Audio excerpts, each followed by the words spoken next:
And that you have. Alex,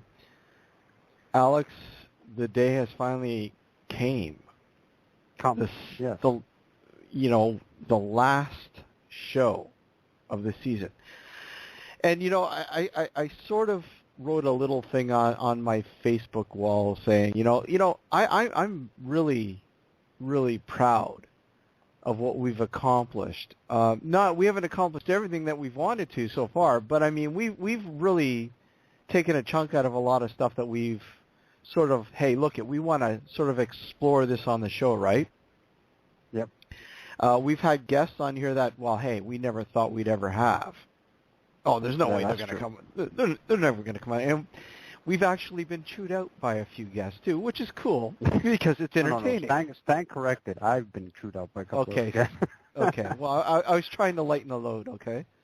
Yeah. Trying to lighten the load. I don't want it. I don't want you to take the bun end of the stick, even though you usually do. So no. Thanks. I was trying to. Yeah, I was trying to be nice. I was trying to be nice. Anyways, thanks for tuning in, folks. Here on Blog Talk Radio, and of course New Visions Radio, which we'd like to say this is actually probably most likely and is, well, I shouldn't say most likely, it is our last show here on Blog Talk Radio. Yep. We have committed fully now to, I think, pretty much to New Visions, to the New Visions Radio Network. When we come back in September for our season 7. I'm looking forward to it. Yeah, should be good. I had a nice chat with Michael, who runs the network, and things are looking good, and things are growing there, and I'm actually, pretty excited. He during our hiatus during the summer, which is cool, he's going to be playing what he's coined the lost episodes, which is cool. Because essentially, well, they're not really lost, but they are. Yeah, because those are the episodes we did on live stream. Yeah, on live stream. So a different format. They've never been really radio. Well, they are radio friendly, sort of. I mean, barring the profanity, I guess. Yeah, right. No. But yeah, so there's some great episodes there. Some good guests, some great topics. So tune into those on newvisionsradio.com when those start up. I'm assuming starting next week. I don't know.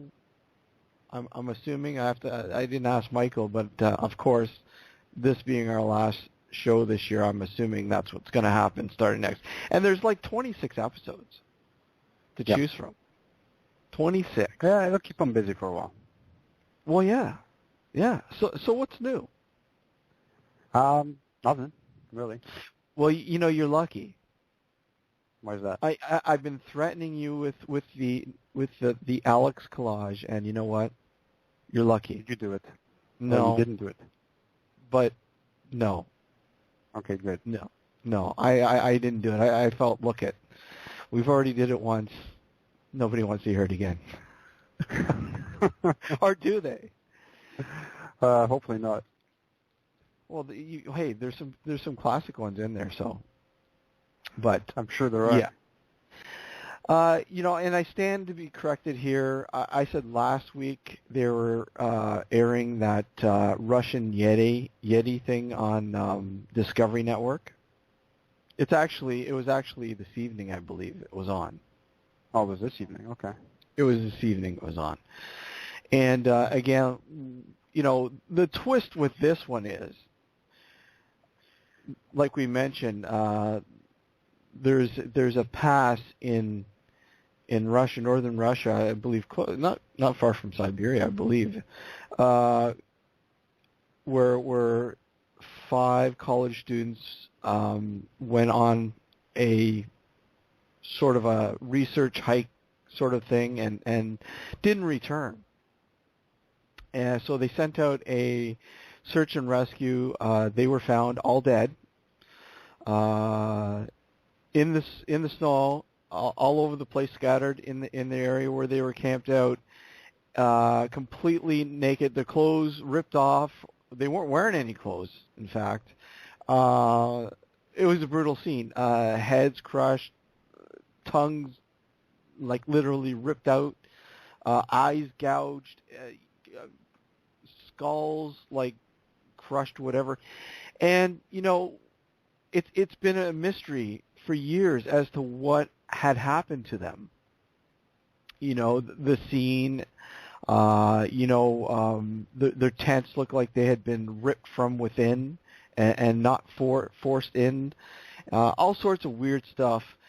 And including a movie not too long ago, a found footage flick not too long ago, directed by Rennie Harlan.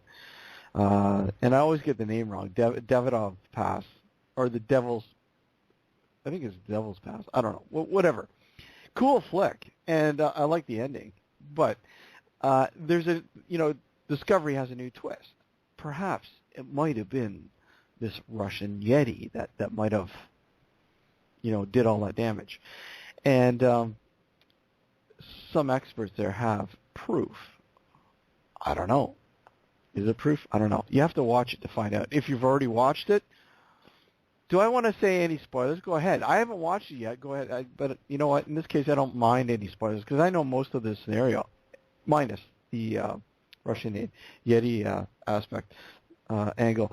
Anyways, tonight, for our season finale, we are going out with a Dark Discussions. We haven't had one in a while, and we've got two new perspectives this evening. Gareth Davies from the Mindset Podcast. Some good stuff, and he's also interviewed a very good friend of ours, David Ferrand, for his podcast as well. And Jeremy Webster from Wichita Paranormal Research Society.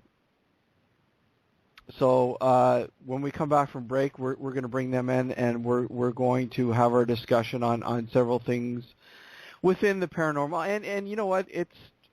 Of course, we all know the paranormal bloody well. I mean, there's no boundaries. It's just everywhere. That's right. So it's going to be interesting to see where our conversation takes us this evening. And once again, you can follow us on Twitter at Dark Discussions, Facebook, facebook.com/groups/Dark Discussions, or just simply type in Nocturnal Frequency Radio in the search box. You'll find us that way as well. Again, this is the last show here on Blog Talk Radio. Yes, we are leaving for the second time and probably the final time. And yes, and you'll find us September on New Visions Radio full time. So I'm looking forward to that. Michael did confirm that the lost episodes will begin next week. Awesome. So tune into those, folks. That's next Sunday, 11 p.m. Eastern Standard Time. If you're on the West Coast, that's 8 p.m. your time, Pacific time. Tune in. Anyways, let's take a break, and when we come back, we'll bring in Gareth and Jeremy, and let's have our discussion. Don't go anywhere. You're listening to Nocturnal Frequency Radio here on New Visions Radio, as well as Blog Talk Radio, Stitcher, iTunes, however you're listening to us. Thank you for tuning in. We appreciate it. We'll be right back. Before going to Port Robinson Road, I would have been one of those guys that you told me that you were going on a ghost hunt. I wouldn't necessarily laugh at you, but I would think to myself, yeah, that's a waste of time. There's really no point in going. Port Robinson Road is not a horror film, and it shouldn't be confused with the mainstream Hollywood horror films of today. It's a mystery, thriller, drama, and I don't think it's anything that's ever been done before, at least not in this way. And I think it's vital to the paranormal world that a film like this takes itself seriously. I don't think there are too many films of this nature that take themselves too seriously, and this one does. At least I'm taking it very seriously, and that is why I think it's about time that something like this was brought to the forefront. Visit PortRobinsonRoad.com for more information on the feature paranormal film in development. But going to Port Robinson Road really just took my eyes and peeled them right open and said, you know what? There's the possibility for this to be out there.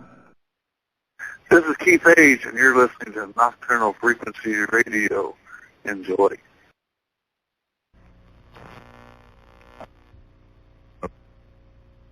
Because of the obvious threat to untold numbers of citizens due to the crisis that is even now developing, this radio station will remain on the air day and night.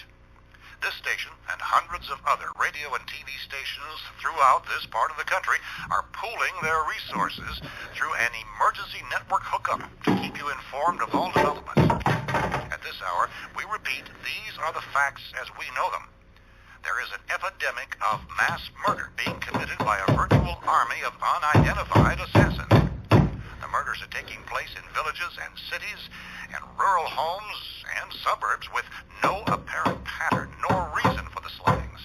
It seems to be a sudden general explosion of mass homicide. Hello and welcome back to Nocturnal Frequency Radio here on Blog Talk Radio, as well as New Visions Radio, the season finale. It's, you know what? It's absolutely, I don't know. It's kind of sad. Like, I'm going to kind of miss doing it, but I mean, we kind of go through this. And I don't know, maybe we'll have to do like maybe a lost episode on a live stream and feed Michael there at New Visions an exclusive. Sure. That's always a possibility. You never know what might happen over the summer. What discoveries might come forward. Steve and I are crazy like that, man.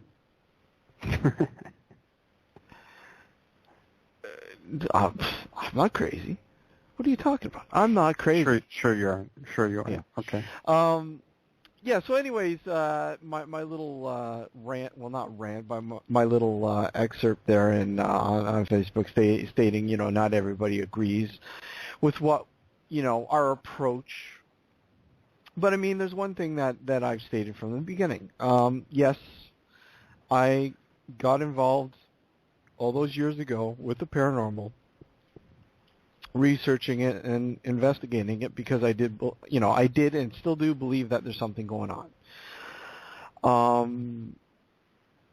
But that has sort of gotten to the point where, you know, you sort of realize that, it's just something that science can't explain yet, and it's only a matter of time before science can sort of little by little explain certain pieces of the puzzle.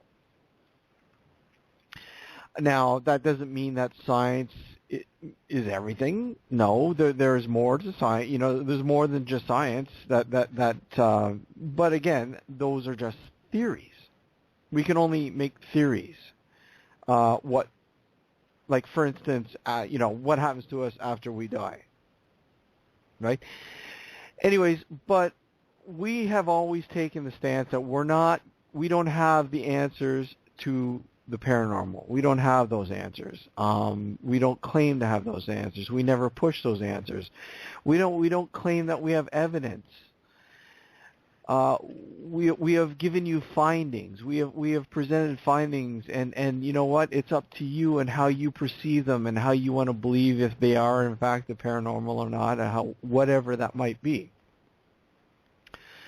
The fact is that we have tried to be rational throughout the 6 years that we've been broadcasting about the paranormal, and that's really tough. It is really, really tough because everybody has their own belief system in this, right, Alex? Yep, definitely.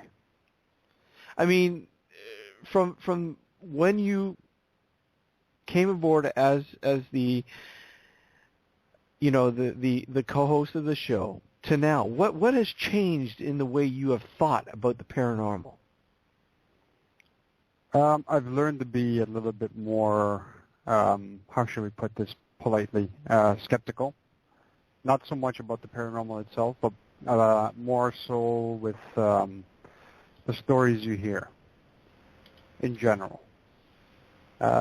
Even with my channel, with the BBM channel that I started for the show, I post pretty much anything that piques my interest. It doesn't mean I believe it, but I post it, and I'll let the readers just decide for themselves whether they believe it or not. And I've gotten some pretty good feedback, which is good. I'd like a little bit more, but it'll get there. And I mean, there's nothing wrong with having, healthy skepticism. I mean, you really, we've said this a million times until we're purple in the face.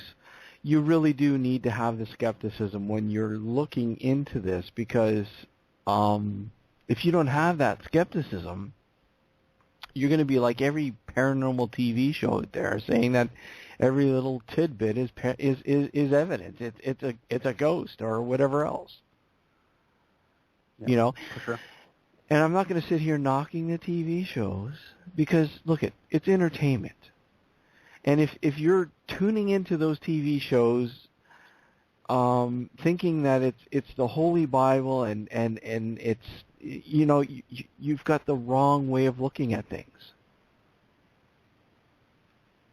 But we've always compared it to when we were kids and watching wrestling, right, Alex? Oh yeah, for sure. You believe, hey, it's real, man. Look at the guy, he's throwing the guy around, he's hitting him. But you know what? It's entertainment. Anyways, enough of that. I want to bring in our guests. And tonight we have two new guests that have never been on the show before, so it's great to have their perspectives on these issues. And those being Gareth Davies from the Mindset Podcast and Jeremy Webster from Wichita Paranormal. Guys, welcome to the show this evening. Hey, thanks for inviting me on. Really appreciate it. This is Gareth, by the way. This is Jeremy. Thanks, Steve. It's an honor. Well, it's an honor to have you both on. And Gareth, wait a sec. I thought you're from the UK. Well, I am originally, but I've been living in the U.S. for 20 years. Oh, so I was going to say you've almost lost your accent, pretty much. Almost. It comes back occasionally. My wife says it comes back when I get mad. I was just going to say that, actually. It'll come when I go back home. Of course, it comes right back. But I've assimilated and acclimatized, so, so it kind of comes in and out, I guess. Okay, before we go in, just sort of, so Mindset Podcast, just, let everybody know a little bit about the podcast and how they can find it and, what you sort of look into. Well, the Mindset Podcast, you can find it at mindsetcentral.com. Mindset Central is a kind of a podcasting hub. On average, we post approximately about 18 new podcasts a month. The last few months that has not been happening, but we're getting there. As you guys no doubt know, it's a lot of hard work to do these things regularly, to research, to get things pumped out on a regular basis. But we're fairly consistent. Our flagship show is the Mindset Podcast, which we broadcast every Sunday, which is basically an hour and a half to 2 hours dissection of the week's news, where we have a panel from the United States, Canada, and the UK, where we just all sit down, go through the week's news, and try and separate the wheat from the chaff, if you know what I mean. And we also have another very popular show called Paratalk, where myself and my co-host Reeves Cook, we sit down and we discuss frankly and openly past paranormal cases that we remember reading about as children or teenagers that have stuck with us for years and years and years. And we revisit those cases and pick them apart and try to be as honest and upfront with these cases as we possibly can. And that's a lot of fun to do that. So those are two of our main shows, but there's a lot of other shows also on there if listeners want to go over to mindsetcentral.com and check it out. So what got you interested in doing this, sort of like tackling these sort of subjects? Well, I've always been interested in the paranormal since I was a little kid. I was fortunate or unfortunate enough to grow up in a haunted house. So from a very young age, I was dealing with weird stuff. And I think as growing up in an environment like that, after a while, your fear kind of turns into curiosity. And there were many times where, it was, as a young child, it was terrifying. But as you get older, you start thinking, well, what's going on here? Why is this happening? Why isn't the house across the street dealing with this? Why is it just me? Why is it when I bring this up to my friends at school, they look at me like I'm a mental case? How does this work? And it kind of grew from there. I've always been thinking about it and trying to understand what's going on. I've always been very curious about it. But it's been a lifelong process. I'm in my mid-40s now, and looking back, it's like through certain sections of my life, it's as if a kind of veil gets removed from in front of your eyes every 10 years. You start to see things a little bit more clearly and understand things maybe just a little bit more, and that's pretty much it. I'm very curious about this stuff. See, you're not afraid. You're like me. You don't mind admitting that you're in your mid-40s, right? I'm the same way. No. I think the first sign of growing old is lying about your age. Exactly. I don't know about you guys, but I'm only 20. I mean, Okay. So we're talking physical age here. Mentally, I'm about 19. Yeah, there you go. Yeah. Well, that would make you what, 2? Yeah. Right about that time, yeah. Yeah, Jeremy. Again, thank you for joining us, and you. Let everybody know about you. Investigating with Wichita and all about Wichita, and go into that. Let everybody know about that. Sure. I'm an investigator and sort of a media monkey, if you will, for Wichita Paranormal Research Society, Wichita, Kansas, out where it's flat. And started in 2008. Wichita Paranormal was founded in 2007, and we built a strong team over the years. We tend to do investigations throughout Kansas, and we do some in Missouri and Oklahoma.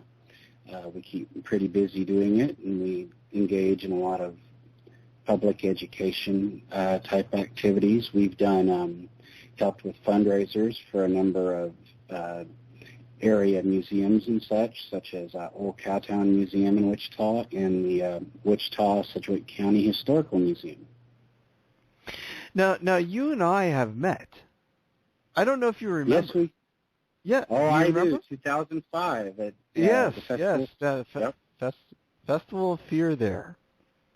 Yep, that's what I always knew it as. I think it's Hobby Star there. Isn't it? Hobby Star Expo, Fan Expo, or something now. I don't know, but again, you and I have another interest in that, and obviously that's horror flicks. So, oh yeah, we've got that. And my interest in the creepy stuff is much like Gareth's. I grew up in a house where odd things happened on occasion, and I, as a child, was my mother and grandmother would feed me a steady stream of ghost stories. And, that grows up into getting into grade school and finding that the library does carry books by Hans Holzer.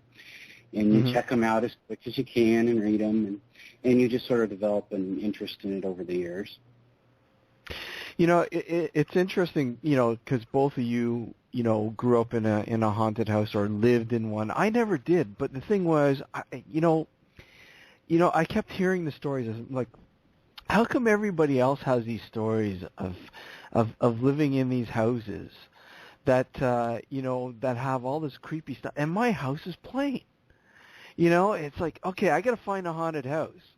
I want to experience this stuff. It's and of Do they course. list that in the real estate ads? Sorry? Do they list that in the real estate ads? Not over here, no. Yeah, No, you don't have to do it here. Although there are some situations that they will probably, if I believe, if the purchasers are asking, then there might be some sort of thing sort of added to it. But I mean, it's not, you don't have to add it. And I've heard that. I don't know whether this is true or not, but I've heard through the years that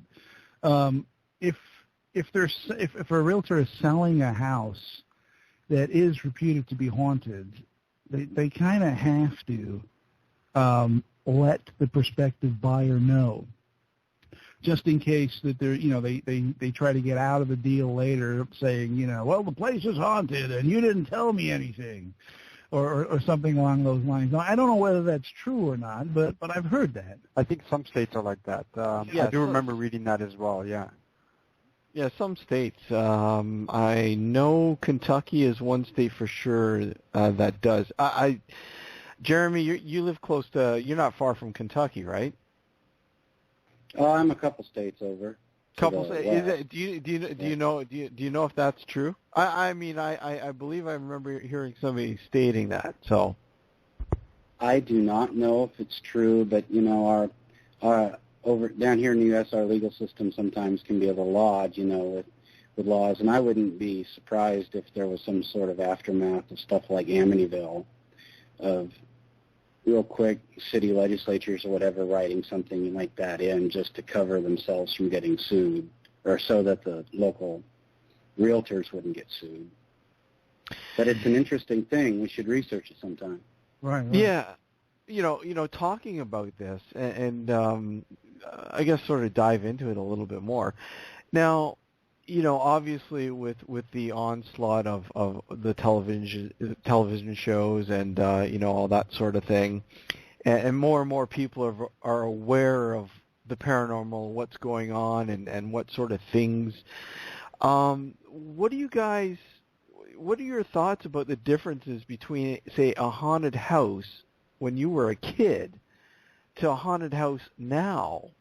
Like, look at, you knew something was going on in your house. Nowadays, there's a lot of people that say, look at, there's nothing really going on. I just want a little bit of attention. I want to see what's going on or whatever else. I mean, Jeremy, let me start with you.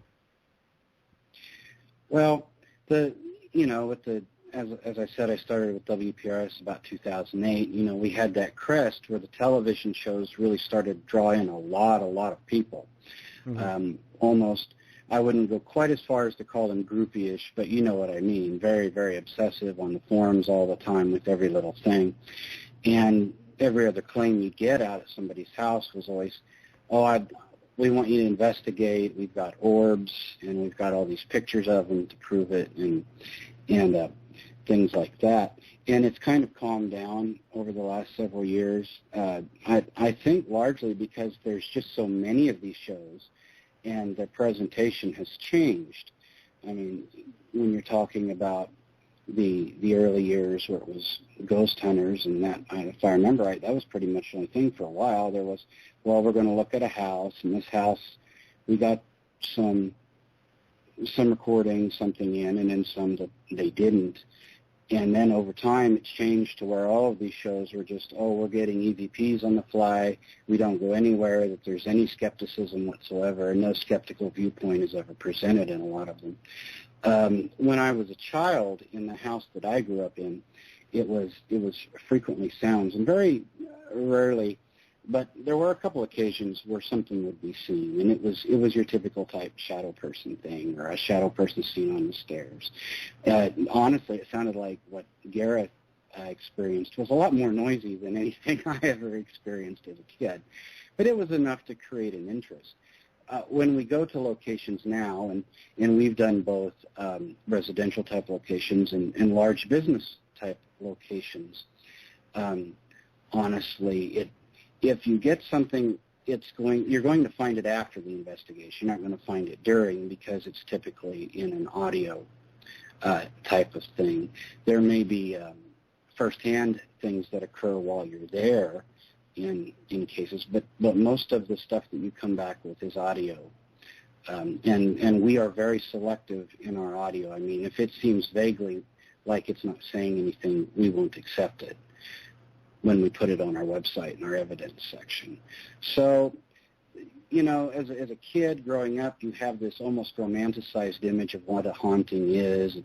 It's something spooky and hanging around and shadowy and might mumble on occasion. But when you're actually out in the field and you have to spend 4 to 6 hours at a residence or a business and leave and go over it, I mean, you're going to be dead exhausted when you leave. You might not have noticed anything when you were there, and you might sift through 4 to 6 hours of audio and find 2 things that are even vaguely a clip. The sort of romanticism of it fades away when you get into the nuts and bolts of actually investigating. Yeah, I mean, there's one thing that, again, with what you said there and how you explained it, it's like you really have to siphon through a lot of stuff. And I know a lot of people, it's like, well, I don't know, this is a lot of work, man, and they don't realize that. There's a lot of work that's put in there. I mean, depending on what type of equipment you bring into these investigations, you're looking at hours upon hours of security footage. You're listening to hours upon hours of audio. You really have to have patience. And that was a good thing kind of for us, honestly, because the sheer dedication it takes to get through the material acted like its own weeding process for the people who were just there under the perception they were, looking for the glory of being a ghost hunter and for an adrenaline rush or something like that. But on the other hand, the people who stick with it are usually turn out to be pretty good investigators. They're people there other than a reason for the glory of it. But it's like the very first investigation I went on, which was out at Cowtown, the big museum, which is set up to look like sort of a replica Wild West town of, say, the 1860s through 1880s. And there's a specific location there that has had a lot of reports about it over the years. And I, and another investigator, Donna Chaffin, were in the house, and it seemed like there was nothing, and you walked around, and the shifts were in hours. So you spent an hour there, you went to another location, and it didn't seem like anything, was going on. It was quiet, and you're like, geez, what did I sign myself up for? So you get home, and 2 days later, I'm going through the audio that I took while there, and during this investigation, I was upstairs where the bedrooms would have been in this house. Mm-hmm. And when I get to those audios, at some point, I get to the point where I ask, was this your room? And there was a very loud on the audio, like, shout, get out.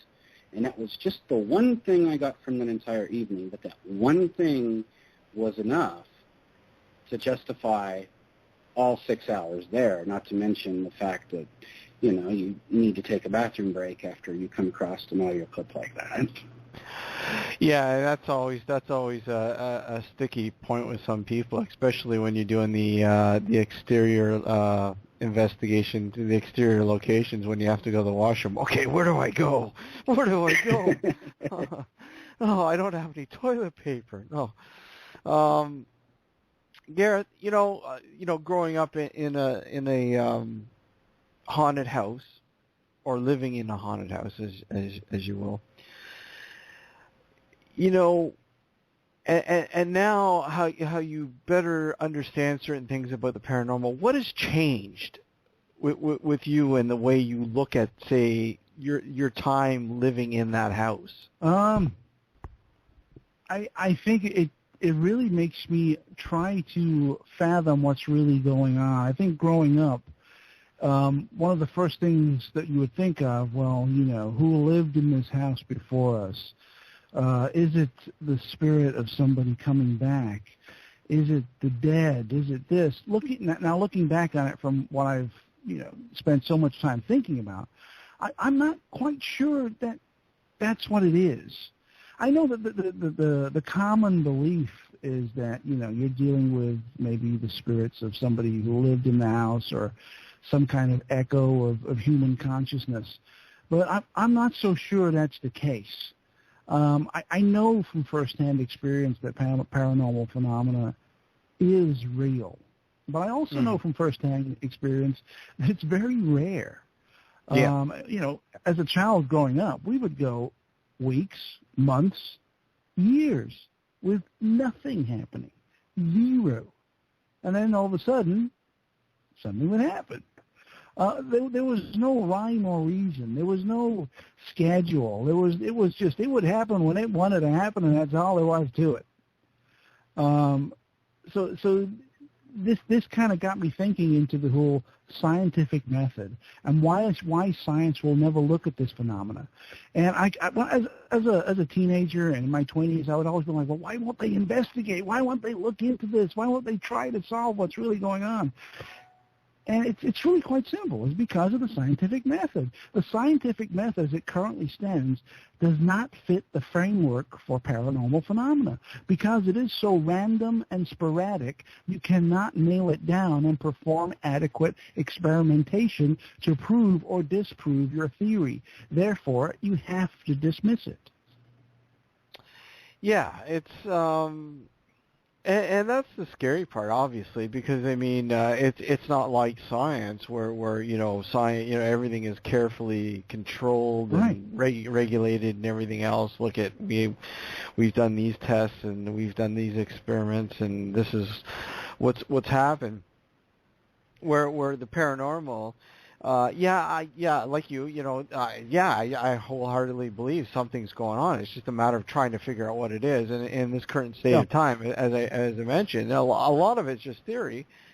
But when you start to dive into it deeper and you go, wow, that theory. I don't know if that theory works. But this one seems to work better. And you're like saying to yourself, why isn't science looking at this with a more serious eye? Now, I have to commend, I forget who said it, whether it was Alex or Steve, but at the beginning of the show, you kind of made an analogy to the spate of paranormal TV shows. It was very similar to wrestling. And I thought that was awesome. So my hat's off to you. I never heard that before, but that kind of hits the nail on the head for me, big time. That's Steve, because he's a big, wrestling fan. Yeah, I thought it was a great analogy. I never thought of it quite that way before, but that totally nails it. It's a great analogy. Yeah, it's and I mean, it's the thing is, I mean, we could sit here until we're old and gray and say, look at look, it's not real. It's there are certain aspects that are real about it, no doubt about it. But, I mean, for the most part, I mean, the producers aren't looking to give you or educate you. They're looking for the entertainment. They're looking for something that will say, look, I want you to come back and watch, next week's episode. Of course, yeah. I mean, if they were doing it legitimately and they had a 26-episode run, 25 and a half of those episodes, it would be like staring at the wall. Nothing would be happening. Yeah. It's, okay, go ahead, sorry. No, I was just going to say they got to spice it up and do something. Otherwise, nobody's going to watch. I mean, these things, these shows they're in business. They're there to make money. They need eyeballs watching the screen so they can sell advertisement. And if they're doing it legitimately by the book, doing legitimate investigations, then 99% of their cases, it's going to be nothing's going to happen. Yeah, I mean they're not sitting there the 3 hours that have been cut out in the edits. Right. Nor do they want to be. For the most part. Exactly. I mean, a lot of people, if they're not involved with it, they don't understand. Look, it's not like going to Disneyland. Yeah. And Jeremy, you've been in the field. You investigate. How, what sort of other elements do you find that sort of leach into, people who are looking, I want to join your group. I watch the shows. Well, like I said, there are people who simply, they're thinking that they're getting themselves into almost, how do I put it? There is a glory aspect to it, I think. The idea that they're getting into something scary and it's going to be, I'm bad, I'm a paranormal investigator, when in fact it involves so many hours of much like Gareth said, simply sitting and seemingly staring at a wall and trying in the dark not to let your mind fool yourself into matrixing it into something that it's not.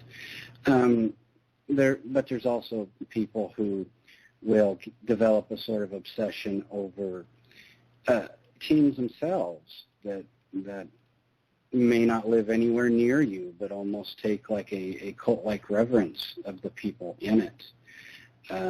They do this, and I'm going to find them every time I can, which is always an odd feeling because while, and I'm sure that some of the people who are on these shows would debate whether or not they're actual celebrities, to have people come and almost do a celebrity worship type of thing, is a little off-putting and weird. You spend your own money to buy millimeters and audio recorders and tri-fields and security cameras and all this sort of thing. It's not like there's any particular glory into it. And it seems like it all comes down to this concept of elevation. And so they want to be part of that for that reason. So it is kind of odd dealing with people who come in. And we typically have people on a trial basis to see how they do over time in terms of keeping their evidence or doing things. Everybody has their own methods of doing things in their groups. We have our systems, and other people have their systems. We tend to be a very skeptical group on the whole. Not somebody says they're having a psychic premonition of whatever or anything like that, it's going to be disregarded in terms of the best evidence we can get. But like Gareth is saying, in terms of scientific credibility, scientists aren't going to sit down and want to study something that can be barely quantified by the equipment that they have right now. And actually, the situation in my house was much like Gareth's. You might go 5 years before you heard it. I mean, the only time in the house I grew up in where it was actually busy, really busy in terms of how you would see like on a television show, was during a renovation that went on in the mid to late 2000s, around 2007 in that house before we sold it. It was, shall we say, noisier than usual. You didn't see much, but it was really noisy. And how do you quantify that? You can't reproduce what's happening to experiment on it. So it all comes down to, is the person really interested in this, or are they interested in a peripheral reason for getting into the paranormal? And you sort of have to quantify that with them over a series of investigations. One won't do, because all they're going to do that first time is walk around and ask questions. How do I do this? How do I do that? Or try to emulate what they've seen on the TV shows and find out that it's a lot slower paced than that. Gareth, what do you think the, not just the scientific world, but I guess everyone looking in from the outside to the paranormal, what do you think the paranormal need, or the people involved anyways, need to do to get these people to take things seriously? That's a very, very difficult question, and it's something very difficult to answer, because most people, they have a story, right? That oh yeah, my cousin, this once happened to them, or my brother's best friend, this happened. There's always someone in their immediate vicinity that has a story, but nobody takes these stories seriously. Our cultural norms dictate to everyone that the paranormal is either the work of the devil and you better stay away from it, or it's a bunch of nonsense.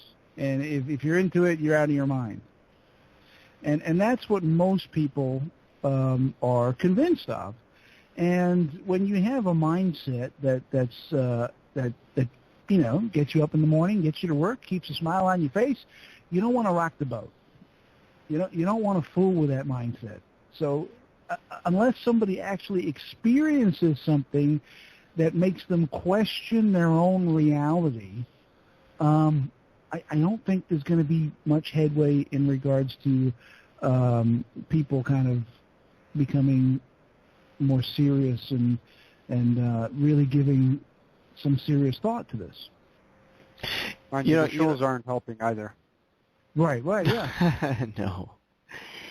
Well, let me ask you both this, and Alex. I've asked Alex, but I'll ask you both this. I'm a stickler when it comes to calling things evidence. I just don't believe it's evidence if we don't truly know what we're dealing with. I prefer to call things findings. I mean, what do you guys think about that, Jeremy? Well, we tend to call it evidence, but that's mainly because there's no real better word for it. I mean, you say we heard this or whatever, but typically, it's basically unsubstantiated evidence, because in the end, like you're saying, it's difficult to quantify where everything's coming from, what it's coming from, and I've done several of these presentations where we would have a fundraiser at, say, Cowtown Museum to help them raise funds for their next year's activities from 2008 to 2012. We would take, and I'll refer to it as evidence, I'm sorry, that we had picked up throughout the site throughout the year, and I would assemble it. If there was a little bit of video evidence, I put it in there, some interviews with investigators on the team, odd things they might have seen or heard that year, and EVPs, try to come up with a 15, 20-minute video presentation, and then members of the team, along with Cowtown staff, would take them on tours of the various locations where things were heard, where we would have a radio or a computer or something set up to play them if their EVPs caught in the area or whatever. Yet we tend to want to grab onto these things in a concrete way. This is because this is what I hear it as, but how subjective do you get before it stops being evidence? I mean, a lot of this, honestly, a lot of paranormal research is a very, very personal perspective sort of thing to go into. And that harkens back to what we were talking about the fact that science doesn't really recognize it so much. You'll find different parameters on how to operate from all the different teams around North America and everywhere else in the world, primarily for this reason. And it's very difficult to come up with a standard because everyone has what they think is a positive experience and others what they think is a negative. There are people going out there probably right now, this very moment, taking pictures at a graveyard of orbs, and they're going to go in tomorrow and talk about all the supernatural evidence that they got. How do you quantify that? And even when you get audio clips and such, it's so difficult to sit down. That's why we're very, very picky about the audio clips that we choose to present on our website. It had better be very, very clear, or it's just not going to go. And again, you're getting into the investigators themselves, what their own biases are toward the paranormal. Do they want to find something? Are they there specifically to find something, or are they there in a sort of neutral state of mind? If something happens, it does. If something doesn't, then it doesn't. Is it somebody really wanting something to happen? And if nothing happens, is still going to find a voice on their MP3 audio clip and say, well, this is something because I really, really want it to be. I mean, we've had people do that sort of thing. So it's very subjective. Typically the best investigators that come through are people who developed a natural interest in it, largely people who had experiences. The group's current founder, Shane Elliott, had an investigation or had an incident occur to him, and he didn't believe in the paranormal at all in his, I believe, mid-30s, that made him really look at paranormal investigation in an interesting light. So there's a lot of subjectivity across the field as far as that goes. See, I like to hear that. I like to know that there are people out there that look at all the angles.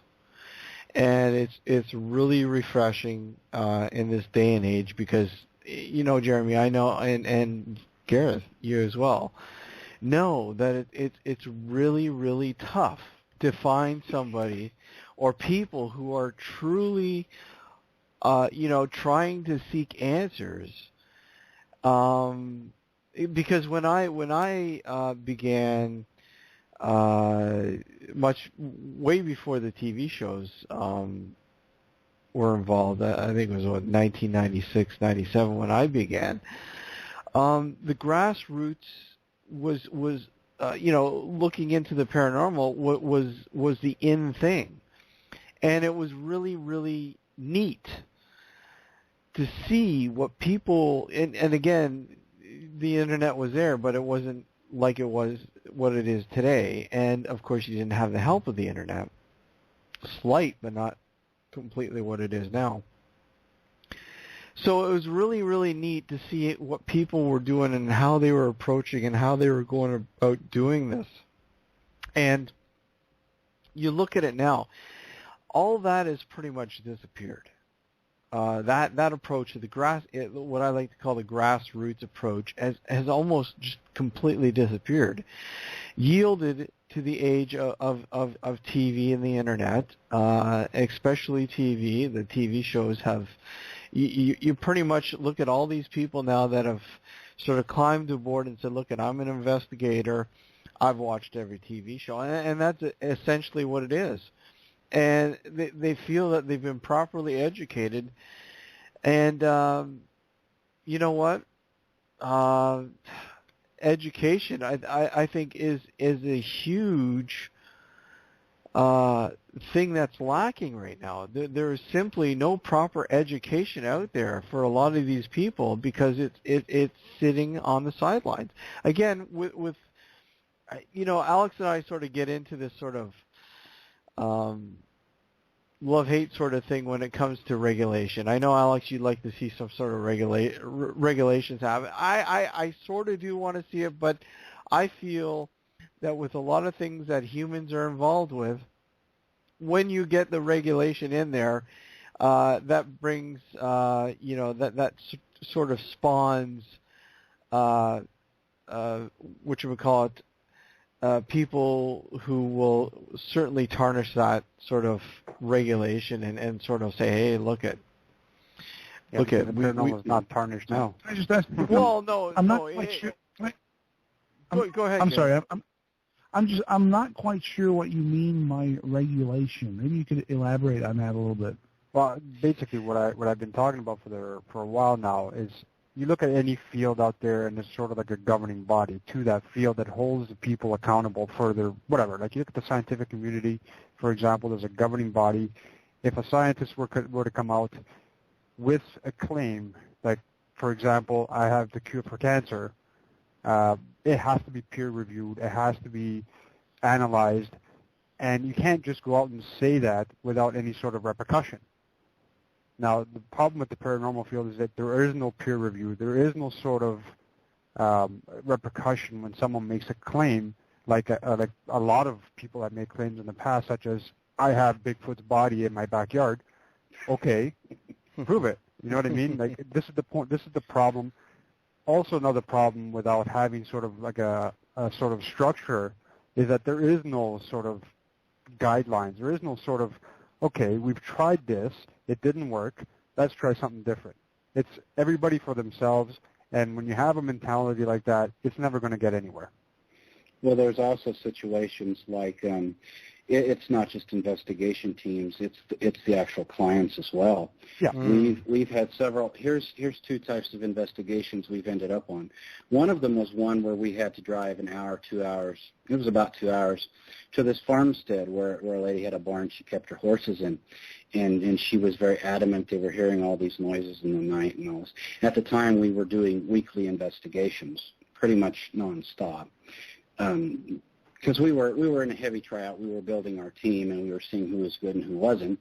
You know, if it's not some place without reports, then that's a good place to go and see if they say there is anything. You can look at them that way.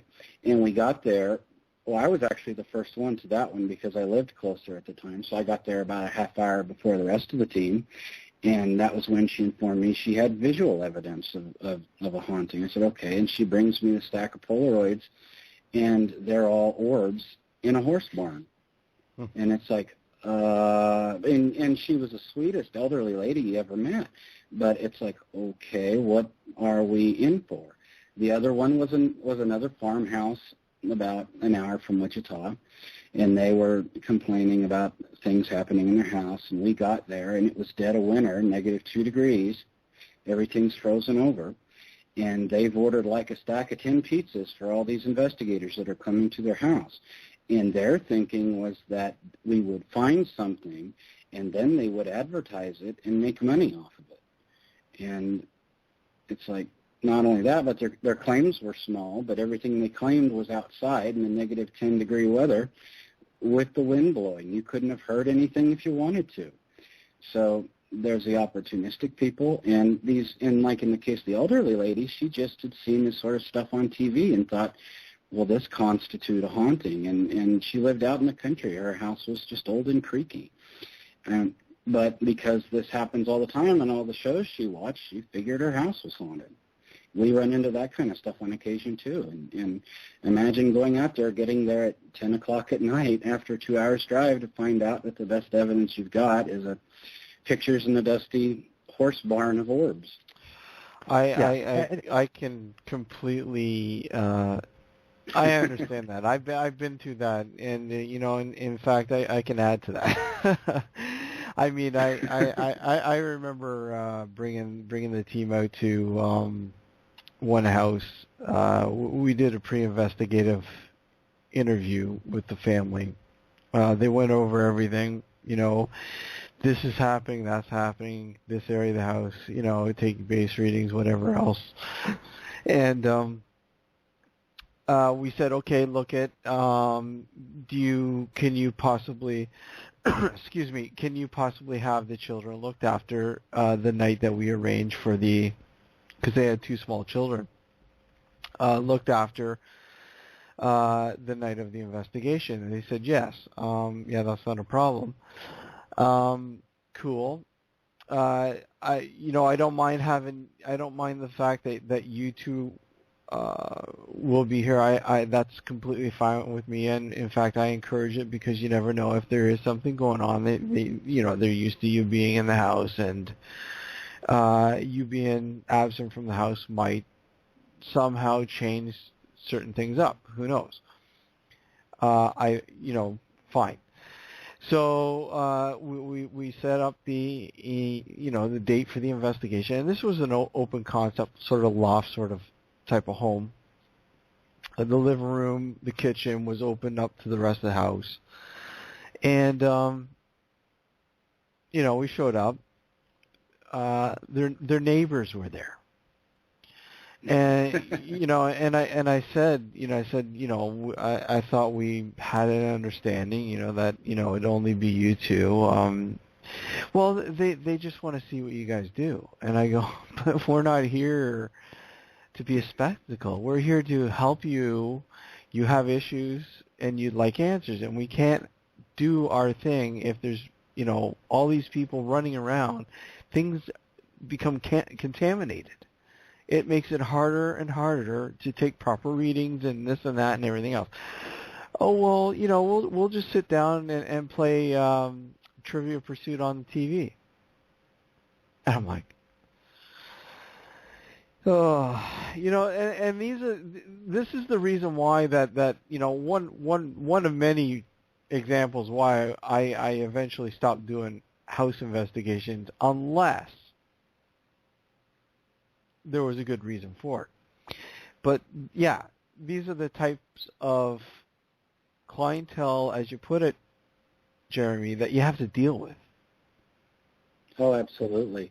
We were called to one in the town I live in, Hutchinson, and it was a small house, like a ranch-style small house with a full basement under it, and they were hearing voices sometimes and noises and stuff, and me and another investigator were in the basement at some point and realized you could hear every word everyone was saying upstairs, word for word. It's like, well, how do you even quantify this? And they're not going to leave for the night, but it was pretty obvious that they were simply hearing each other. And you drove all that way for that. So it can be very frustrating as well. Absolutely. You know what? We're going to take a short break here. Oh, wow. It's see, time flies. Time flies. Having fun. Exactly. You know what? We'll open the lines up in the second half, I mean, if somebody would like to ask us a question or sort of throw a topic in there, if you're interested, the number to call is 347-677-1048. Yeah. We'll be right back with Gareth Davies of the Mindset Podcast and Jeremy Webster of Wichita Paranormal. Don't go anywhere. You're listening to Nocturnal Frequency Radio here on New Visions Radio as well as Blog Talk Radio and Stitcher Radio. We'll be right back. Excuse me, what are you doing? Are you looking for porn again? No. Well, what is that I see? It's not porn. It's the badassboobsandbodycounts.com website. I happen to be looking at the reviews in the boobs section of the site. They have a section of the site dedicated to boobs? Yes, they do. They cover exploitation films in the boobs category, action films in the badass category, and horror in the body counts category. What's that review you're reading now? This is Andy Sidaris' Malibu Express. See at the bottom of the review there? They list how many boobs appear in the film. In this case, it's 22 pairs. This is definitely a film I want to see. You mean just for boobs? Yeah, just for boobs. What's that other option, BB and BC podcast? That's the great thing about the site. If you're not into reading the reviews, you can listen to them via the web, on your mobile device, through iTunes, and even Stitcher Smart Radio. And they cover the same types of films, lesser-known action, exploitation, and horror cinema. So yeah, to answer your question, I wasn't cruising porn. That's too bad. What's too bad? That you weren't cruising for porn. Why? Because I was feeling kind of horny. Ooh, wait. Get back here. Hey, get back here.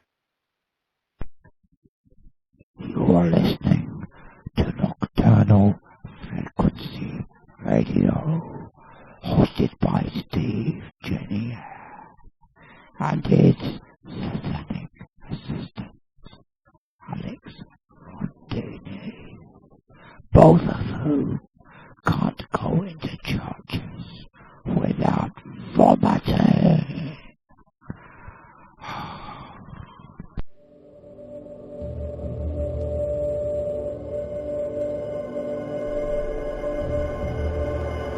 Southern Ontario Paranormal Society has been investigating and researching the claims of the paranormal since 2005, taking a scientific look but never neglecting the spiritual. We are a non-profit and we will travel most of Southern Ontario and many parts of the United States. Contact us at support@sopsinvestigations.com or visit our website at www.sopsinvestigations.com.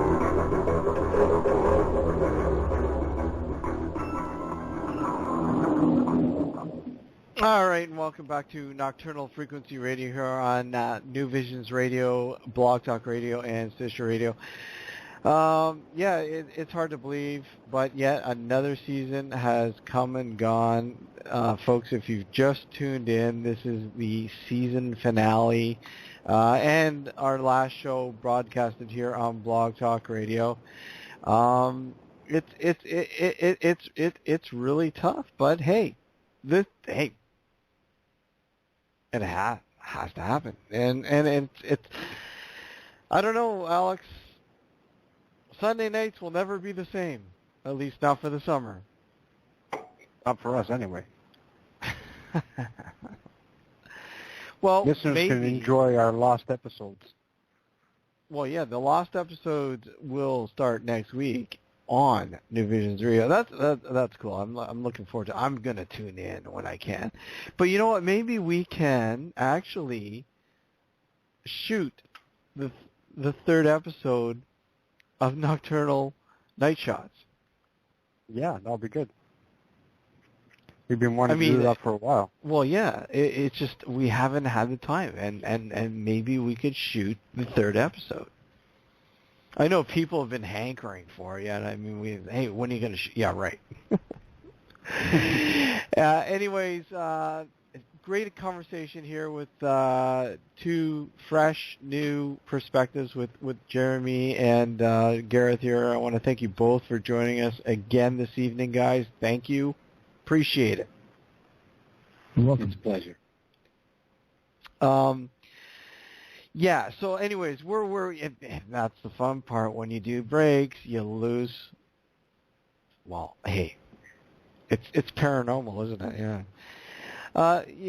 So Gareth, let me ask you, we're with this sort of realm. I mean, and it's it's infinite. I mean, it goes on. There's always something new popping up. What holds your interest? What I guess what topic holds your interest the most? I keep going back to the paranormal. Also, ufology constantly keeps drifting back into my head. I go through phases of reading books and being interested. Just yesterday, I was at a bookstore. You know those buildings that sell books that are quickly vanishing off the planet. Exactly. I went to one of those yesterday. I took my kids. I said, "Look at this building. In 20 years, this won't be here. Remember this. Remember this moment." It'll be there in museums.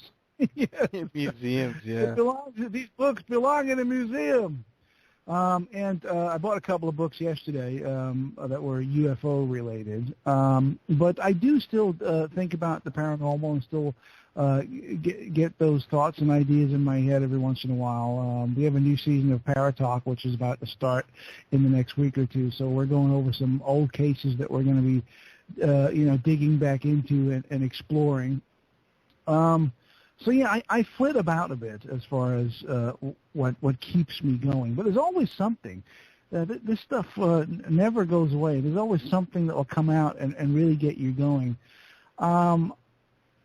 Yeah, that's about it, I think. Jeremy, how about yourself? I mean, you do investigate the paranormal, but I mean, is there something other than the paranormal? Well, I shouldn't say other than the paranormal, but outside the ghost and spirit sort of aspect of the paranormal that interests you? Oh, I have cursory interests in things like ufology and things like that, but I don't follow them all that much. I enjoy reading up somewhat on cryptozoology just because I sort of have an interest in animals and in the scientific study of biology and what have you like that. I mean, I'm not a serious person on it so much, but I used to enjoy, like, there used to be a show, and I don't remember what it was. It was on one of the quote-unquote educational channels. That was a sort of investigative show on a variety of different cryptozoological, there we go, creatures. And they did have an episode where they did ghosts as well. I think it was called Monster Quest. And I used to enjoy it quite a lot because it seemed very dry in its delivery of everything, and they would have something on there like werewolves, are they real? And shows like that are things that I enjoy. But it's hard to take them outside of anything other than an entertainment factor. They're just fun for the most part. Yeah, I really didn't draw too much attention to, I didn't really pay attention to the cryptozoology sort of aspect of that until I had my own experience, and we've talked about it a few times, and but when I had my experience in, I guess, 2003, it sort of made me think differently. Okay, look, maybe there is something going on here that hey, maybe I should dive into. And I find it, I don't know, I find it tougher and to investigate and to sort of research more than sort of the spirits and the ghost sort of thing. Well, in a way, the paranormal. I'm sorry to interrupt you. No, in a way, the paranormal and the ghosts and such, they're all coming reported from a central location.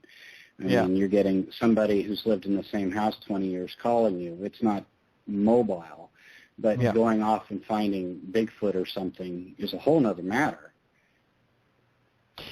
Oh yeah, absolutely. I mean, like for instance, with my experience, walking home, like I'll sort of briefly go into it, and Alex is rolling his eyes, going, "Oh, here he goes again."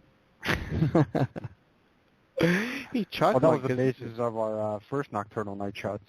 Yes, and I don't know if you guys are familiar. There was a case in early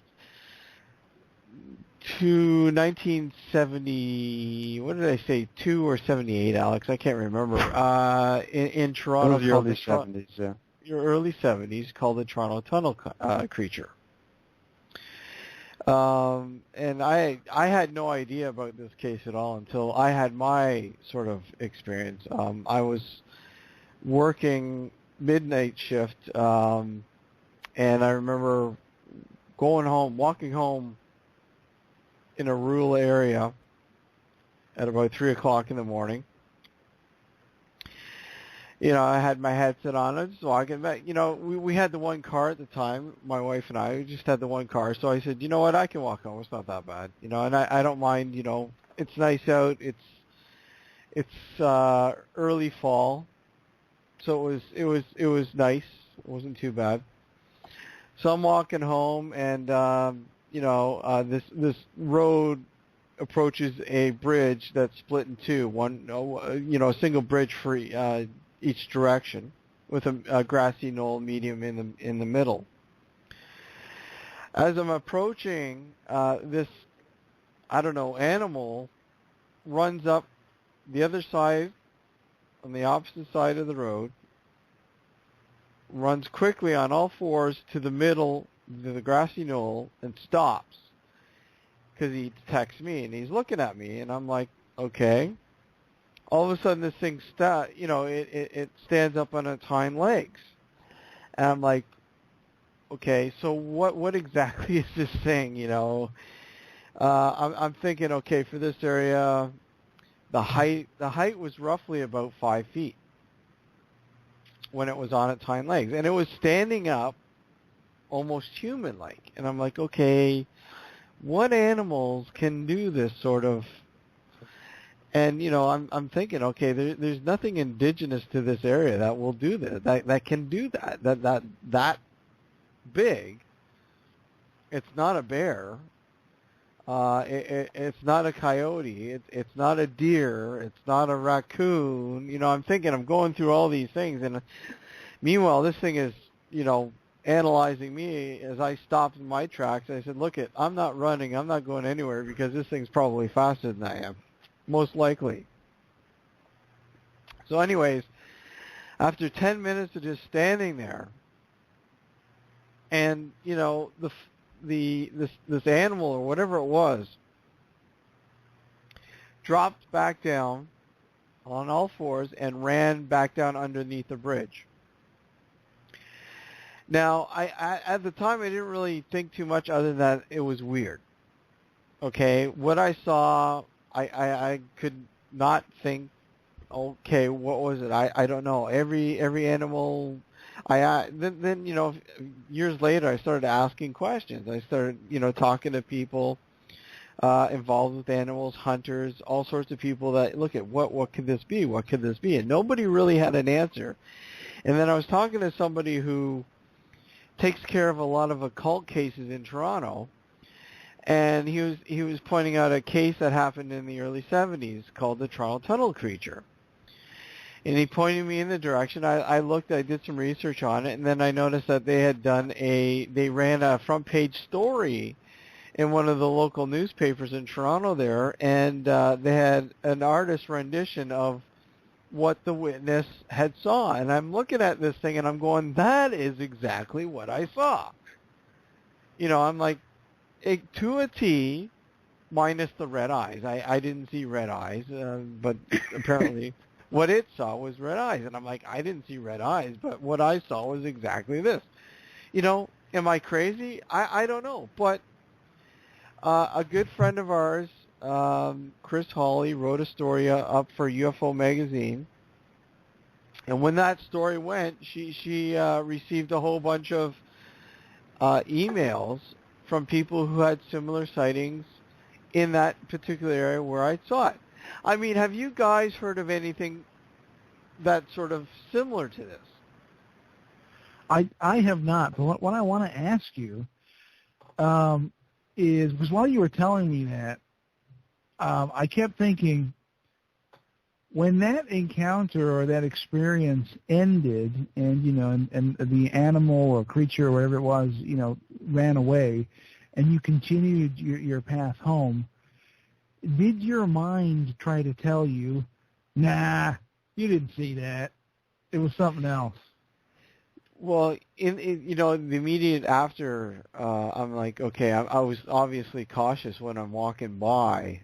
Okay, this thing could be, hey, it's probably near still or whatever. I was just cautious, but I'm like, okay, what did I just see? Like, it just like for the whole time, for the duration of my walk home, I was constantly running through all these animals and going, what did I just see? Like it drew blanks. I don't know. Like every animal that I could think of, it didn't make sense, because I mean, here is something that naturally would run on all four legs. All of a sudden, standing up, equating to about 5 foot in length or height from where I was, and standing on its hind legs as if it didn't have a problem standing on them for like 10 minutes. And I'm like, what animal can do that? And I know there are certain animals that can do it, like, a squirrel, small little animals, sure, but nothing equating to the height and the proportion of this body. Like, it had a long, slanky body, skinny, but a very small head. And it was just very, very odd the way it stood there and just stared, analyzing me. It's just very weird. What do you think, other than talking to your friends and trying to find out what it was and then getting the article written, what do you think it was? What was your gut instinct as to what this thing was? Or did you completely draw a blank and, what the hell was that? Is it, I'm thinking, is it an animal that perhaps had some sort of, humans have mutations. Maybe this particular animal had a mutation. Maybe it was an uncatalogued animal that perhaps might be rare. I tried to be very reasonable and rational in my thinking here, and it just nothing seemed to sort of jive.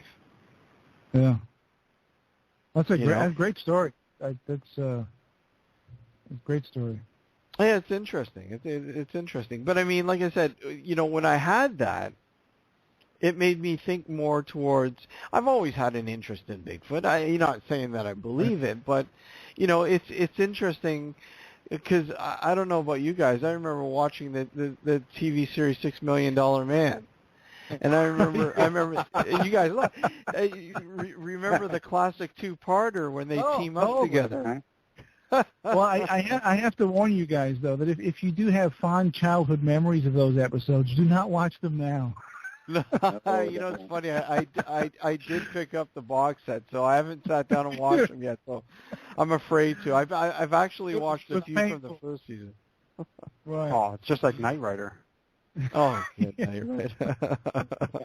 My dad would tell me over and over as a kid, I don't know how you tolerate Knight Rider, because I was probably 6, 8 at the time when it was originally on, and then when the Sci-Fi Channel was still the Sci-Fi Channel. Way back when they were doing their themed days, one day they were having a Knight Rider marathon. Well, this will be neat. I'll turn it back on because, I like old horror shows, Friday the 13th the series, and Tom Baker's serial Doctor Who's and stuff like this, and turn this on. And it was the saddest, most painful excuse for a TV show outside of the talking car. I can relate. I hear you. Yeah, just keep those childhood memories as they are. Don't revisit those shows. No, don't tarnish them. Yeah, totally. Yeah, interesting you bring up Sasquatch though, or Bigfoot. The king of the cryptids, right? He's the main guy is the Sasquatch. Now, I've never seen an animal that was a little strange or a Bigfoot or anything like that. And for years, I always dismissed Bigfoot as nonsense. Just people misidentifying things or people publicity seeking people. And then I really, really closely took a good look at the Patterson-Gimlin film. And I know it's very controversial. I know there's a ton of people out there that think it's a dude in a suit and all that stuff. But personally, I think it's real. I think that footage is legit. What do you guys think? You know, I mean the possibility there. Yeah, I agree with you. And again, is it something that perhaps is extreme? Well, obviously extremely rare. Is it something that's dying off and there's only so many left? I mean, what's the situation? Why have we never? And you know, to be honest, if somebody did, you know, bring forward some legitimate evidence, are we even going to believe it? Right. Well, yeah, right now we live in an age of the extremely cynical. Everything gets torn down. You can't cruise Facebook without 30 memes making fun of something, even if it was sincere. So it gets so hard now. You know, you almost like you grow up or you see some of these things early on, and you don't have the same eyes because society has changed over the years. Yeah. You know, I'd love to go out there and go on a Bigfoot hunt, but you know that means I got to bring a shotgun. The way these, like, you know, I mean, it's you look at some of these guys that do it religiously, that you know, hunt Bigfoot, right. And they do. It's like any other game, and that's scary. I mean, I don't know what happened, but I don't know if you guys heard. Now, I can't remember where it was. Was it New York or somewhere? Apparently some sideshow had proof and actually had a Bigfoot in captivity, and that they were going to reveal them at this sort of sideshow thingy. Now, I don't know. Did you guys hear about anything about that? I remember hearing about it. It's one of those things that almost goes, you know, there was so much Bigfoot media there, the guy who claimed he had a pelt and everything else, that it was so easy to let it go in one ear and out the other. Mm-hmm. Because honestly, and if you look at it, I mean, we tend to complain about paranormal shows getting outrageous, more entertainment than anything else, but the things I've seen advertising the Bigfoot shows, I mean, the Bigfoot shows almost seem to be the Weekly World News compared to the Inquirer when it comes to the paranormal. I mean, there was an ad for one the other day, and you know, I don't pay enough attention to even remember the name, but the basic concept of it was a first-person camera version of the wilds hunting Bigfoot. And that was the whole angle of it almost. And it's like, it's no wonder nobody ever takes anything seriously, because it's presented in this bizarre circus-like backdrop. I mean, the scary thing is that's exactly how we would probably deal with something that is unusual to us still in this day and age. It's a sideshow. You know, I don't think we've ever learned, or we ever will learn, that, you know, perhaps there's a reason why they don't want to be captured. You know, that in fact these are intelligent creatures, you know, just as intelligent as we are, if not more intelligent, obviously, because they're eluding us. Right. I think that is a very real possibility, that these creatures are, you know, conscious and aware and smart, which is why they have been able to, you know, stay away from us for so long. But then again, there's never been a really intensive, legitimate exploration of, say, the Pacific Northwest to specifically look for these creatures. You know, in the Pacific Northwest of the United States, I mean, you're talking a vast swathe of densely packed forest that you could fly over with a thermal, you know, those guns that do thermal imaging, and not really be able to cut through the growth of foliage and trees and pick up anything of note. So is it possible that these creatures could be out there hiding away, intelligently, keeping away from us on purpose? I think it is possible. Alex, what are your thoughts? I mean, do you agree with that? I have a leaning towards interdimensional beings myself. Only because up until now, if we haven't been able to find anything legitimate, there's got to be something else to it. I don't understand how they can keep away from us all this time. Well, I kind of agree with what Gareth was saying. I mean, there's still a lot of vast areas that, look at people say they've checked, but they haven't really checked thoroughly. Sorry, Gareth, go ahead. No, I mean, you just look here. I mean, everyone thinks, well, look at the ocean. It's the ocean. We have boats and submarines and yada. But there's like 98% of the ocean has not been explored. Yep. There's this huge, vast amounts of space, hundreds of miles deep under the ocean that we're like, I don't know what's down there.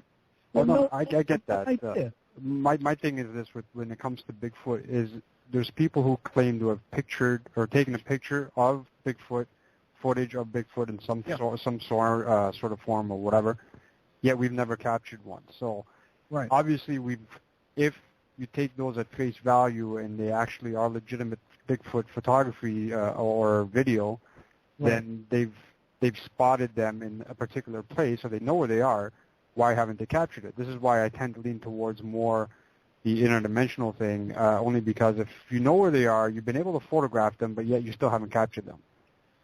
Well, I don't discount what you're saying, and it's just as valid as an explanation as any other, and it might be completely accurate. But to me, it's the least likely explanation. Not to say that it's not true, but I tend to favor the smart, intelligent animal that is aware of us and is stealthy enough to keep away from us.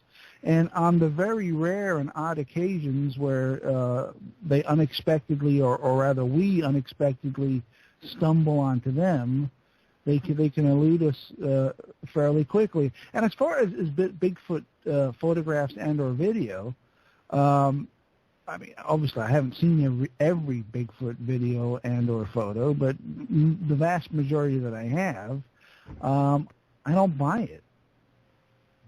Yep. Yeah, I agree with you on that. I don't buy a majority of them either, which puts into question, okay, is Bigfoot legitimate, A, or B, if he or she or whatever is legitimate, either intelligent enough, and let's call a spade here. If they are intelligent, obviously beings that can go from one dimension to another would have to be intelligent. Right. So yeah, it's either what you're saying.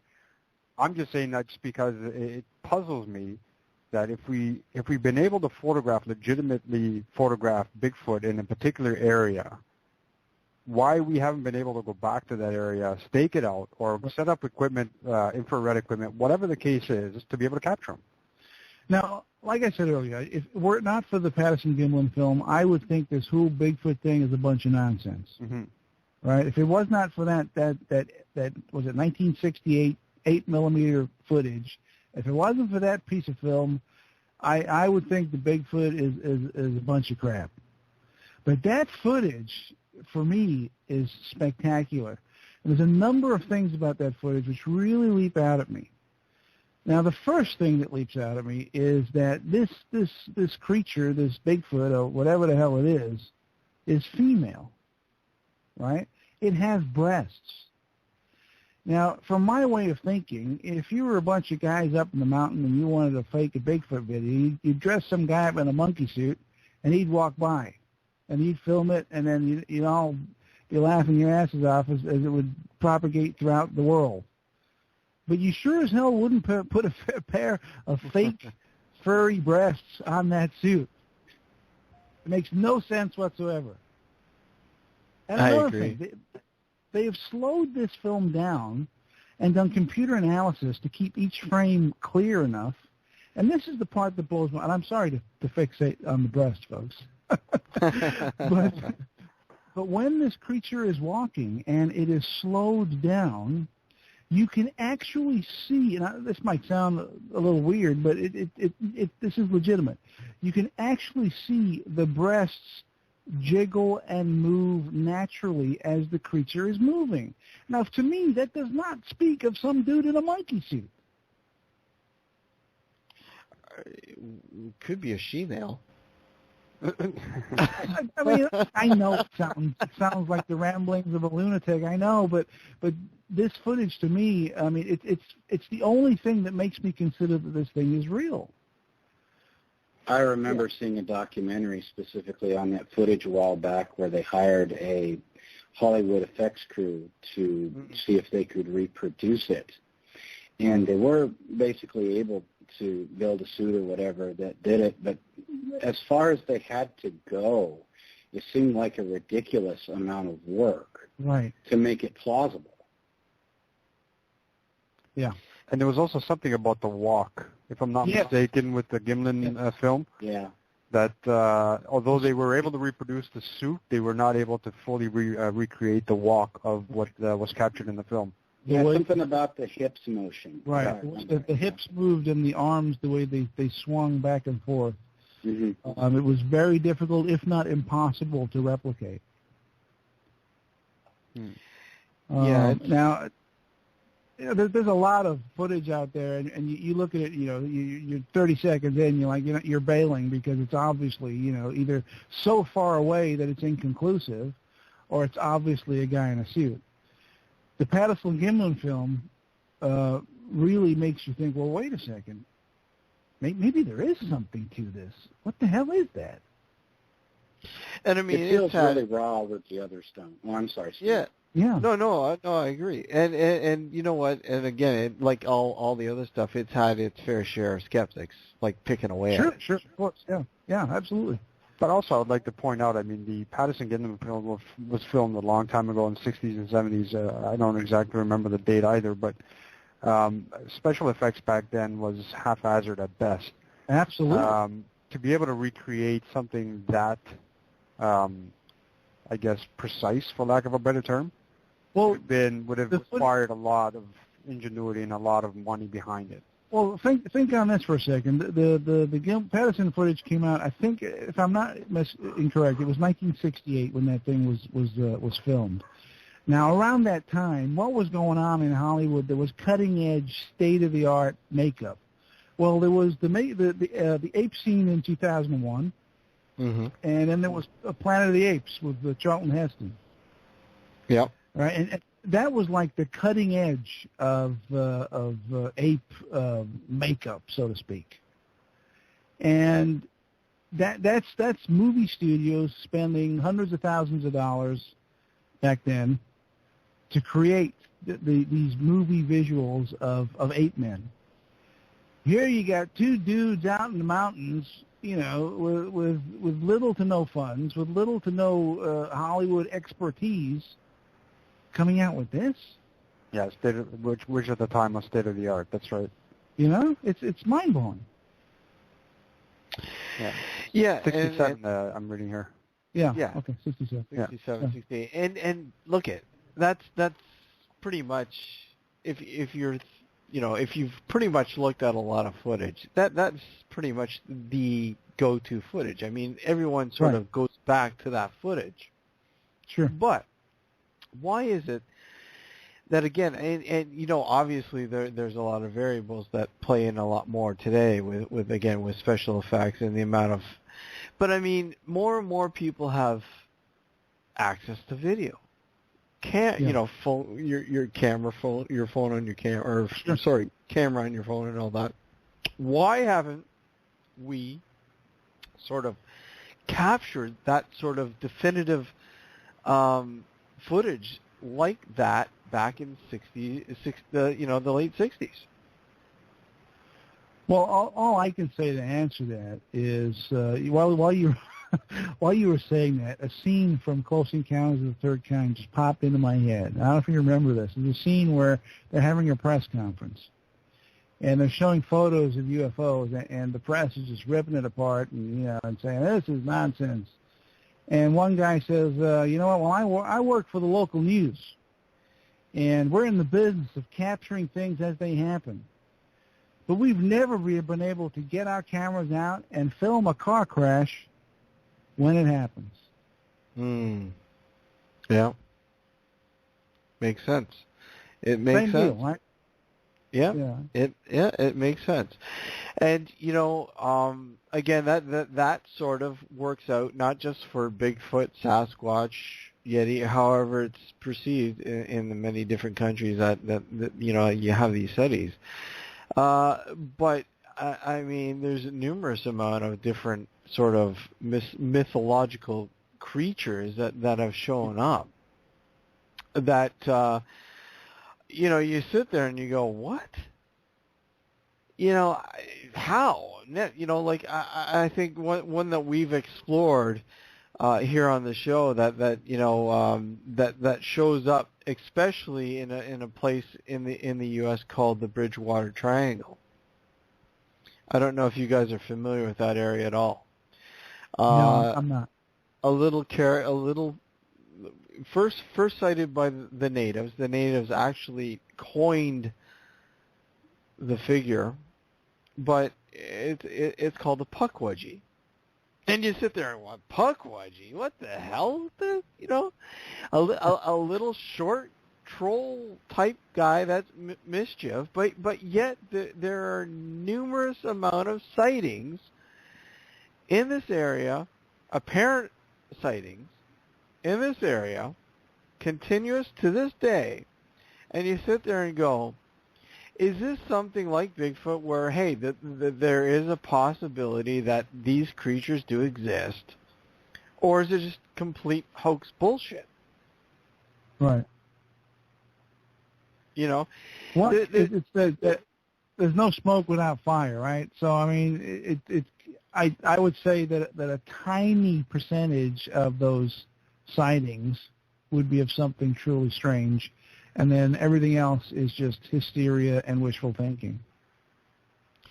The scary part is, and again, which actual sort of information do you say? Okay, this is this is authentic, and that's the tough part. That's the really tough part. That's particularly problematic now because there's so much capability of photo manipulation and every other thing.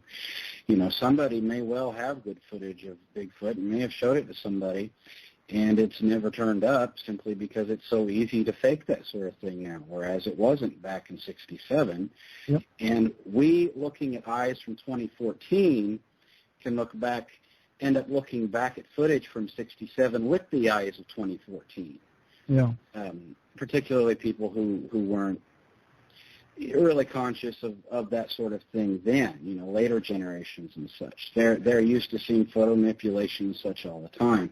So everything ends up being fake. Yeah. I mean, you can look back there, back in the 50s and 60s when these sort of stories came out of the woodwork, and, a lot of it would probably have to do with, urban sprawl, for instance. Okay, you have more and more people moving into the area. Well, locals don't want new people there. So, hey, why don't we devise this creature and scare them off? I think you just explained the complete plots of every episode of Scooby-Doo right there. Yeah, exactly. Classic. The one thing about Scooby-Doo is obviously the original vintage Scooby-Doo were the background. Oh, absolutely. They're the greatest, the greatest. But you know what I mean? I mean, you look at the creature from Boggy Creek, for instance, as an example. That is one theory that this creature was made up by locals to scare off the people that were moving into the area. We don't want you here. I think the creature from Boggy Creek finally turned out to be Mr. Jenkins, the janitor. Yeah, exactly, Mr. Jenkins. Is that another show that we have to say? Look at Fear. Do not return to because you might be disappointed. No, I don't know. Not the first two seasons of Scooby-Doo. You'll still love those.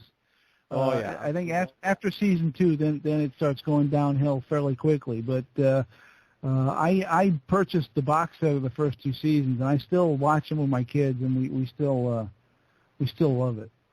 It's when they get scrappy. Oh yeah, when yes. they bring Scrappy in there, it's all over. Once Scrappy shows up, that's it. You're done. Oh yeah, give it up. Oh wow, man, we're 10 to 1 here. Well, it's earlier where you two folks are, but wow, time has flown. Once again, get some information out there for the listeners. Gareth, go ahead. You can reach me at mindsetcentral.com, or you can email me at mindsetcentral@gmail.com. Mindset Central, weekly podcasts, the strange, the unusual, all that good stuff. Jeremy, go ahead. Sure. You can reach Wichita Paranormal at wichitaparanormal.com, but we are currently in the middle of redoing our website right now, so it may turn up and it may not. This is just a recent thing. So if it doesn't show up, bookmark it, visit back, and it'll probably be up again in several days. That's why it wasn't coming up when I entered it. Yeah, we've been really reworking it because we'd had another format for it, but it wasn't working out too well. So we're going to switch back to our older format for it. Everybody just seems happier with it that way. So sorry that the website's not up right now, but it will be. So if you save it, it should be up in several days. Awesome. There's one thing that many people don't understand or don't even know about when it comes to, truly investigating a particular, I guess, haunting or some sort of legend or something tied to a location, is that it takes more than one visit. To truly understand what's going on in a particular location. Now, how are you guys with that, Jeremy? I mean, do you constantly, like, I know you've mentioned that museum several times. Is that an ongoing sort of research, sort of investigative standpoint for you guys? It has been. We visit Cowtown multiple times during a year, specifically because we can get different sorts of, we can pick up consistencies in the occurrences. They're that busy. And it's kind of an interesting over time. There is a specific house that was moved onto the site, the Murdoch House, which had been the home of the founders of Wichita's first newspaper, if I remember correctly, the Wichita Eagle, which was a big deal at the time, of course. And we consistently get evidence out of there. Earlier in the show, I mentioned Get Out EVP. That's where that came from. This has been a very consistent thing, and there are a lot of eyewitness reports of seeing people in the windows externally. A little girl, particularly, who is supposedly the daughter of Marshall Murdoch, whose house it was, who died at a very young age. And throughout the rest of the place, which we're talking about a museum that probably covers something like 2-3 square acres and probably more, and they're probably going to come smack me after the show to correct me, is you get sporadic things that occur, but not in one location. They occur throughout the place. It's almost as if there's one located in this one house, and then there's just something that sort of roams the premises in general and may take an interest in you that day. And we've been there enough to sort of pick up on this pattern over the years. So yeah, repeated investigations to the same places are not a waste of time. You can almost sort of pick up, in a way, how it works. I mean, obviously we don't know how it works. We don't know the mechanism behind it, but you sort of pick up a consistency with it. Well, one thing that is important to me and the research that I've done over the years, and that is actually trying to tie whatever paranormal aspects that might be unfolding within that location and tying it to the history of that location. And if you can do that, then obviously you're getting somewhere. And this is what I mean by grassroots again. Something that many people don't really take an interest anymore. They don't really care about doing that anymore. It's not, it's not, the main part of the, of their look into this place. It's right. getting evidence. And, there was a location. Oh, I'm sorry. There was a location we investigated as guests of another agency in another state several years ago, and I can't name the facility for confidentiality reasons, but they investigate there quite often the way we do Cowtown, and it's a hospital that has been shut down for a number of years, where they've had people with a specific virulent infection, which they were working on curing at the time. And we went there, and just through the tour of the place that we were giving, our people equipped with live listening gear were already getting voices, just simply walking through. And throughout the evening, people were seeing, not where the light was, but they were seeing shadows of people and such throughout the evening. And it was a very simple thing. It was a 5-story structure, but just a hallway stacked on top. So it's not like there was any particular complication to add to the shadows. And our people were just like, this is amazing. And the team that brought us there were like, yep, this is pretty calming. And you see that sort of thing where these people come back to these places with these deep histories, and they're almost comfortable with the place because they've seen the same things exhibited there so many times. I mean, this place just floored us. But to them it was, yep, it's like this. It's a common occurrence. For them it was, yeah.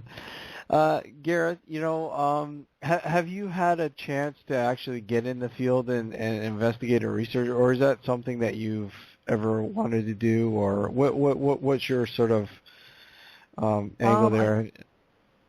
I have wanted to, I've never actually done it, to be honest with you, but I've always had the desire to do it, to kind of just basically out of curiosity to see what it was like, not really to expect to find anything, because the chances of anything happening are slim to none, but just the whole to go with a group and see what actually takes place and how you get from A to B, just to experience that, and then if I'm lucky, then maybe something would occur, but not going into it expecting anything to happen. Well, if I'll give you a warning now, fair warning. Do not invite Alex.